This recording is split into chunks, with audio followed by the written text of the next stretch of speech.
Е книжът на българите по свободата. Още през 60-70-те години на 19 век идеята за всеобщо въстание и борба срещу поробителя завладява сърцата и умовете на онези, които Вазов ще изрече в романа си под тилото «Лудите луди, те да са живи». Обичам те, мое мило отечество. Обичам твоите Балкани, гори, сипи скали и техните бисти и студени езери. Обичам те, няма ли край. Обичам те от всичката си душа и сърце, ако ти да си подобен на тежки страдания на войни. Всичко ще остане в моята осиротяла душа. Добро и свято, всичко е твое. Когато бях в Русия, много се носталгия по родната кубрищица. Тогава написах българи от старо време, за да покажа народа български и на покорния дух на синовете ни. А когато се установих в Румъния, започнах да издавам вестници Свобода и Независимост. Кога се българският народ освободи от търско духовенство и от турско иго, той ще бъде свободен политически. А кога се освободи от своята простота и незнание, от своите стари суеверия и дълготопни навици, той ще бъде свободен и духовен.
Братя, не сме сторили 100-та част от това, което бихме могли да направим. Слава Богу и дяволу, природата ни не ни е обидяла нито умствено, нито физически. Признанието смалява вината и нравствено, и юридически. Затова се и покаях. 8 години гледам нашите патриоти и герои и виждам, че малките работи се вършат от големи хора, а големите работи от малки хора. Аз не мога да тропам по портите и да пея балдевските песни с патриотически маниер. Нека правят това с други. Аз ще направя ръцете си на чукове, кожата си на тъпа и главата си на бомба, пък ще да вляза в борба с стихиите. Ако падна, нека съдите ми кажат, че това е последното ми безмислено писмо. Но ако стана сам съдя, то ще да дам смисъл на своите глупости.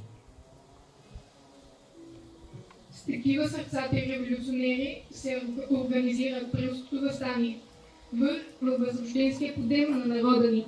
Последвал пример на будителите от началото на 19 век и довел до всеобщо пиянство на народа ни от април 1876 година. Аз съм Георги Бенковски, един от водачите на Априлското въстание. Роден съм в Копривщица от името Гаврил Клътев, но приех името Бенковски, за да остана символ на борбата за свобода. Посветих живота си на борбата с турското робство, обединявайки се с герои като Ботев и Левски. Със своята хвърховата чета бях готов да се жертвам за свободата на България. Ти разбра, драги ми Вуйчо, че не отправям тази молба за своя полза. Нашия народ е още прост и има нужда от учени люди, които да го изведат на правия път. Без всяко още дълго ще се лута из мъглите на живота, без да види скоро ясен ден над себе си. Защото знаеш, че истинският човек е оня, който се грижи по-малко за себе си, а повече за народа си. Такъв човек искам да бъда и аз, Панайот Волов. Но понеже нямам богатства, които да раздавам, искам да раздам душата си.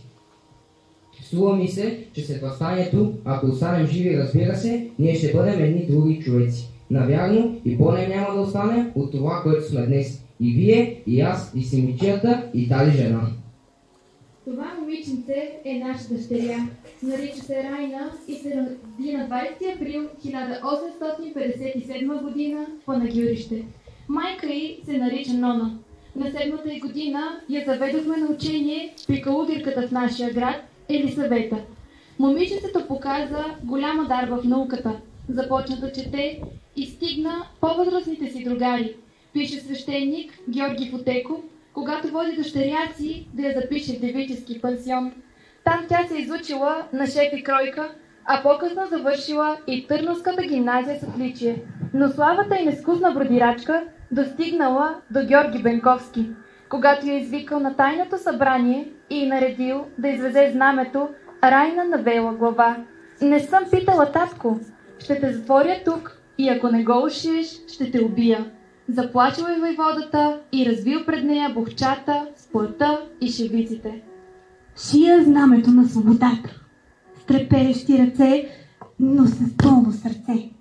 Всяка нишка, която прокарвам, носи болката на векове робство и мечтата за утрешния ден, когато слънцето ще изгрее над свободна България. Плътът от пръстите ми не е просто факт.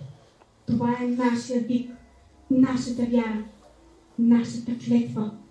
Шия с кръвта и сълзите на всички, които сънуваха този миг, които отдадоха живота си, да можем ние да сме свободни. Това знаме ще бъде повече от символ. То ще бъде огънят, който да гори в сърцата на всеки българин. Нека вятърът го развее и светът да чуе, че идва денят на свободата.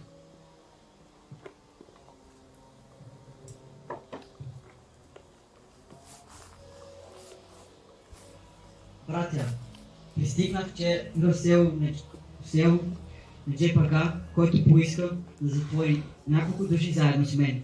Като бях известен за вашето решение, реших да повикам няколко души юнаци и след като се въоръжихме, отправихме се към конака, който нападнахме и убихме мюджура с няколко заптета. Сега, когато ви пиша това писмо, знамето се раздява пред конака, пушките гърмят придружени от ека на църковните камбани. Юнаците си целуват един друг по улиците. Ако вие, братя, сте били истински патриоти и апостоли на свободата, то последвайте нашия пример и в Панагюрище. Копривщица, 20 априли 1876, Тодор Кабрешков. Най-после към вас, братя, прости сиромаси се обръщам. За вас я написах тая книга, за да ви покажа, че най-горещите борци на нашето отечество са били не надути богаташи, но прости учени, като вас. Тия умиха лицето на България. Тя направиха да пригърми името българин. Тя стъпиха на всичко свое частно. Гордо издигнаха глава пред силния тирани, за когото учените глави тълкуваха, че не трябва да го разсъдиме, а само да гледаме за умилостяването на неговия поглед. Нека тия наши народи светила ни служат за пример.